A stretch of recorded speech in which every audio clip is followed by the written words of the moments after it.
j'ai 17 ans et je suis en reconnaissance handicapée. Et je travaille à la boucherie Hervé Durand depuis pratiquement un an. Donc c'est ma dernière année au mois de septembre. Bonjour, Victor Guyot, j'ai 23 ans, je travaille à la boucherie Durand en CDI, en tant que boucher salarié, depuis maintenant un an. Je suis en CAP vente, deuxième année en alimentaire. C'est ma dernière année et je suis polyvalente. J'encaisse, je sers, j'emballe, j'épluche. J'ai fait 2 ans d'apprentissage à la boucherie Durand que j'ai commencé le 1er septembre 2015 et j'avais mon CAP le 1er septembre 2017, je suis parti. J'ai travaillé pendant 3 ans et demi dans une ancienne de distribution en tant que boucher et je suis parti parce que j'ai été recontacté par M. Durand pour une proposition d'embauche en contrat de durée indéterminée.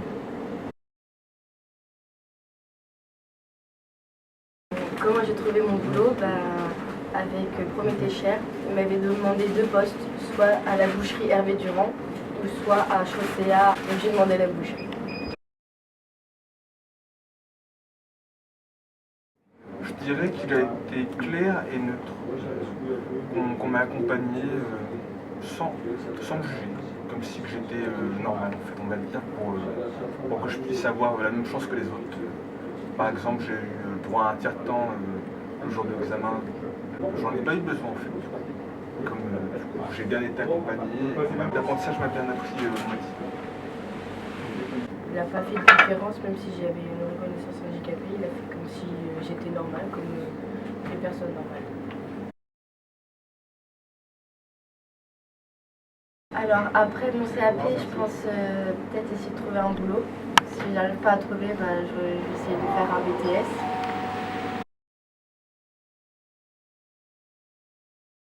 Si j'avais un conseil à donner à un jeune, ce serait de faire ce métier-là, justement s'il aime la viande. Même si c'est un métier aux certaines contraintes, c'est quand même un métier, il faut le faire pour la passion. C'est pas parce qu'en fait on a un handicap qu'on peut pas trouver un boulot. Donc foncer au lieu de rester chez soi et se morfondre parce qu'on a un handicap. On a plein de choses à vivre, on est encore jeune, on peut trouver un boulot, on peut avoir des diplômes, on peut avoir plein de choses, réussir entre guillemets dans sa vie. Moi j'ai pas choisi le handicap en fait.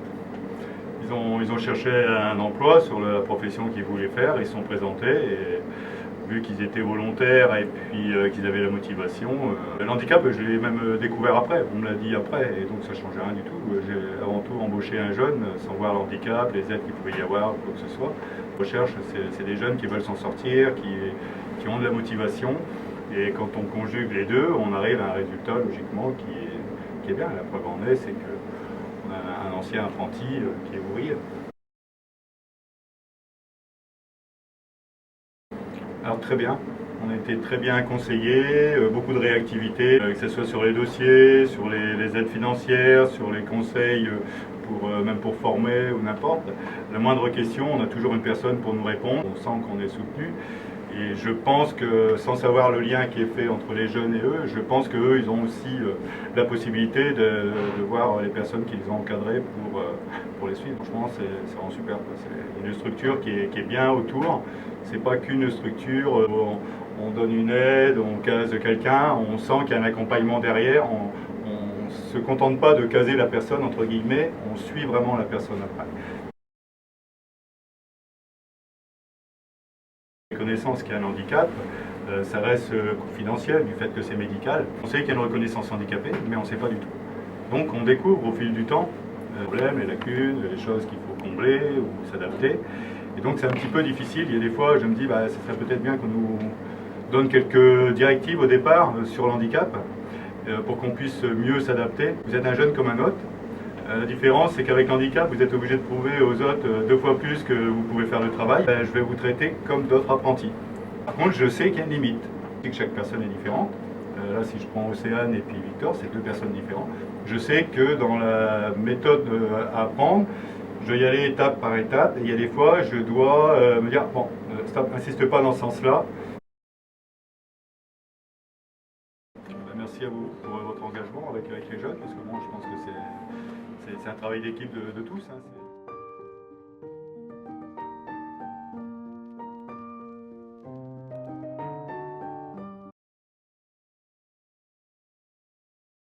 Alors, je suis Madame Deveau. Je ne suis pas d'ici, je suis Castelroussine. Je suis née à Châteauroux et je suis venue il y a quelques années ici, il y a une quinzaine d'années, pour me consacrer à ce métier que j'avais envie de faire depuis toute petite. Parce qu'en fait, de formation, je suis traductrice.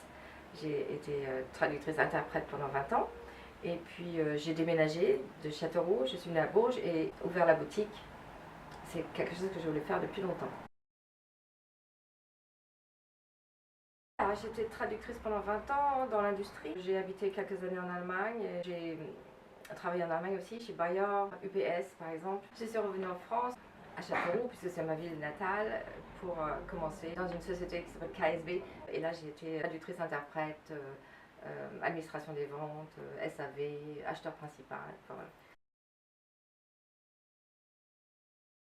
J'ai fait quelques années les salons et les marchés avant d'ouvrir la boutique. Ça fait 9 ans que j'ai ouvert la boutique. Parce que j'étais un petit peu fatiguée, parce que ça fait quelques années que je suis malade. Et ça devient difficile de porter les caisses, de faire des choses comme ça. J'ai voulu me sédentariser et j'ai ouvert la boutique. C'est une bijouterie fantaisie dans laquelle on peut trouver donc tous les bijoux fantaisie, ça veut dire pas d'or ni d'argent. Mes créations, des créations d'artistes aussi que j'expose. Ici, on peut trouver tout le matériel nécessaire pour créer ces bijoux soi-même. Depuis quelques années, j'ai une grande gamme de perles en pierres semi-précieuses. J'ai des pierres roulées, j'ai des pendentifs en pierre, j'ai tout un tas de choses. J'ai tout ce qu'il faut pour faire le bonheur des femmes et des petites filles, puisque on fait des ateliers aussi dans cette boutique. Les enfants peuvent venir fêter leur anniversaire.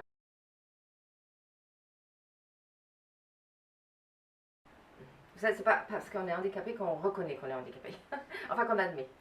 J'ai vécu pas mal d'années sans faire la démarche. Comme il y a un an, peut-être 1 an et demi maintenant, j'ai eu encore des petits passages à l'hôpital. Je me dis, bon allez, là, il faut le faire parce que bon, on a beau ignorer le truc, mais finalement, ça vous poursuit. J'ai fait ma demande simplement il y a une grosse année. Donc ça fait qu'1 année et demie que je suis reconnue handicap. J'ai rencontré Ludivine Vanier de la GFIP qui m'a beaucoup aidée, permis d'acheter un fauteuil. J'ai vraiment un fauteuil ergonomique qui me permet de ne pas avoir mal ni au cervical ni au lombaire quand je travaille parce que je suis assise toute la journée. Moi je suis à la chambre des métiers, donc c'est vraiment ma béquille puisque je suis artisan d'art. Vous avez la chambre du commerce, ça dépend ce que la personne veut faire, mais c'est vrai que s'adresser déjà à la chambre des métiers, à la CCI, c'est pas mal. La GFIP, j'ai découvert la GFIP par hasard, par une amie qui a eu le même problème que moi. Non, parce que je voulais pas reconnaître que j'étais handicapée, donc non, je regrette pas ça. Oui, finalement, je regrette parce que j'aurais peut-être mieux dormi la nuit, on se sent quand même épaulé. Ludivine, bon, je l'appelle pas toutes les 10 minutes non plus, mais je sais que si j'ai un petit souci, je peux l'appeler. C'est vrai que quand on se sent épaulé, encadré, quelque chose comme ça m'aurait certainement permis de passer de meilleures nuits.